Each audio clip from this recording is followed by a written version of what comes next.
Hi dudes, கதை கேட்க வந்துட்டீங்களா? கதை சொல்ல நானும் வந்துட்டேனே. பாருங்க, உங்களுக்கு பிடிச்ச ஸ்டோரி இன்னும் 2 எபிசோடில் முடிய போகுது. இது யாருக்கெல்லாம் வருத்தமாக இருக்குது அப்படிங்கிறத கீழே கமெண்டில் சொல்லுங்கள். கதை சொன்ன எனக்கும் கொஞ்சம் கஷ்டமாக தாங்க இருக்குது. என்னடா இன்னும் 2 எபிசோடில் முடிய போகுது அப்படின்னு. காதலுக்கு வயது ஒரு தடை இல்லைங்க. காதல் அப்படிங்கிறது எப்போ யார் மேலே எந்த டைமில் வரும்னு சொல்லவே முடியாது. அதே போல் தான் நம்மளுடைய அர்ஜுன் மீரா லைஃப்லையும் நடக்குது. இதயம் எல்லை மீறியதே எபிசோட் 19. காதல் வெளிச்சத்துக்கு வர்ற நேரம். காலையில் ஹாஸ்பிட்டலில் அர்ஜுன் வழக்கம் போல் ரவுண்ட்ஸ் போடுறாரு. ஆனால் மனசு ஃபுல் அண்ட் ஃபுல் நேற்று நடந்த அந்த இரவு நேரம்தான் அவர் மனசுக்குள்ள ஒரு முத்தம். அதுக்கு பிறகு எடுத்த ஒரு பெரிய முடிவு. அவர் நினச்சிக்கிட்டே இருந்தார். டாக்டர் சார் அப்படின்னு நர்ஸ் கூப்பிட்டாங்க. அவர் டக்குனு சுதாரிச்சுக்கிட்டு பார்த்தாரு. முதல் கண்ணோட்டம் இப்போ எல்லாமே மாறி இருக்கு. மீரா வந்தா. காலேஜ் பேக் தோளில் இருந்துச்சு. முன்ன மாதிரி இல்லை. இப்போ அந்த பார்வையில் உரிமை இருந்துச்சு, கொஞ்சம் தயக்கமும் இருந்துச்சு. 2 பேருமே பார்த்துக்கிட்டாங்க. சின்னதாக ஒரு சிரிப்பு. நேற்று ஓகே தானே அப்படின்னு அர்ஜுன் மெதுவாக கேட்டார்.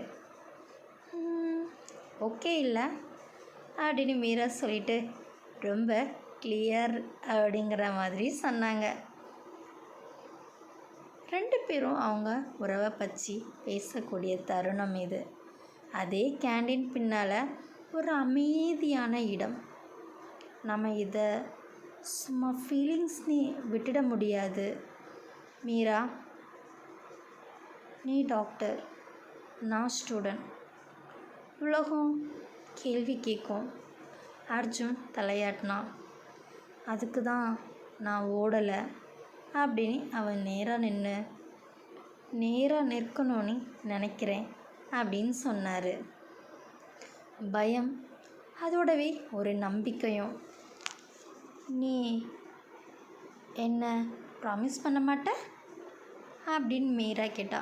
ஆனால் நடந்துகிட்டே இருக்கணும். நான் ப்ராமிஸ் பண்ணுவேன் அப்படின்னு அர்ஜுன் சொன்னான். ஆனால் பொய் சொல்ல மாட்டேன்னு அவள் சிரிச்சா. அதுவே போதும் அப்படின்னு. அதே நேரம் ஒரு சீனியர் டாக்டர் அங்கிருந்து போகும்போது 2 பேரையுமே கவனிச்சார். அவரோட பார்வை சும்மாலாம் இல்லை, ஏதோ கேலரியை கூட்ட போகிறாரு அப்படிங்கிறது 2 பேருக்குமே தெரிஞ்சு போச்சு. இதில் பிரச்சனை வருமே அப்படின்னு சொல்லிட்டு அர்ஜுன் மனசுக்குள்ளேயே சொல்லிட்டு இருக்காரு. ஈவினிங் டைம் மீரா மெசேஜ் பண்ணான். இன்னைக்கு யாரோ நம்ம பார்த்த மாதிரி தோணுச்சு. அர்ஜுன் ரிப்ளை பண்ணார். பார்க்குறவங்க இருப்பாங்க, ஆனால் நம்ம தப்பாக இல்லையே அப்படிங்கிற மாதிரி சொன்னார். இனி மறைக்க வேண்டாம் அப்படின்னு மீரா. அதே நேரம் அலறவும் வேண்டாம். நம்ம நடக்கிற மாதிரி நடக்கலாம் அர்ஜுன், நேர்மையா அப்படின்னு சொன்னோன்னே அவள் ஓகேன்னு எமோஜி அனுப்புனான். உண்மை தானே? லவ்வை எவ்வளோ நாள் மறைச்சி வைக்க முடியும்னு நினைக்கிறீங்க? அது என்னைக்கா இருந்தாலும் வெளியில் வரும்ல. என்ன தான் கத்திரிக்காய் முத்துனா சந்தைக்கு வராமல் போயிடும். அதே மாதிரி தானே லவ்வும். ஸோ கடைசியில் அவங்களுக்குள்ளேயே ஒரு தைரியத்தை வர வச்சுக்கிட்டாங்க பார்த்தீங்களா? அதாங்க. எத்தனை நாள் தாங்க ஓடி ஒளிய முடியும்? இந்த உலகத்தை எதிர்த்து நின்று பழகிட்டோம் அப்படின்னா நமக்கு எல்லாமே ஈஸியாக இருக்கும். இந்த உலகத்தை பார்த்து பயந்து இருந்தோன்னா அது இன்னும் நம்மளை பயமுறுத்திக்கிட்டே தாங்க இருக்கும். அப்படி தான் காதலில் எவ்வளோ தூரம் நம்ம பயப்படுறோமோ அவ்வளோ தூரம் அது நம்மளை பயப்படுத்தும். இல்லை, துணிஞ்சு நின்று எனக்கு இந்த காதல் வேணும்னு சொல்லிட்டு நம்ம அதுக்காக குரல் கொடுத்தோன்னா சில நேரம் அந்த காதல் சக்ஸஸ் ஆகும். சில நேரம் பேரண்ட்ஸ் பிரித்து வச்சுடுவாங்க, இல்லை இந்த சமூகம் பிரிக்கும். அதையும் மீறி உண்மையான காதல் வச்சு பெறதாங்க செய்யும். அதே மாதிரி தான் இவங்க காதலும் வின் பண்ணுமானி பொறுத்திருந்து பார்க்கலாம். காதல் 2 மனசுக்குள்ளே பிறக்கலாம். ஆனால் அதை காப்பாற்ற முழு உலகத்தையும் எதிர்கொள்ள வேண்டி வரும். உண்மைதானே?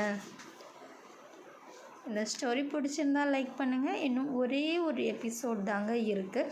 எத்தனை பேர் இந்த ஸ்டோரியை மிஸ் பண்ண போகிறீங்கன்னு கமெண்டில் சொல்லுங்கள். தேங்க்யூ.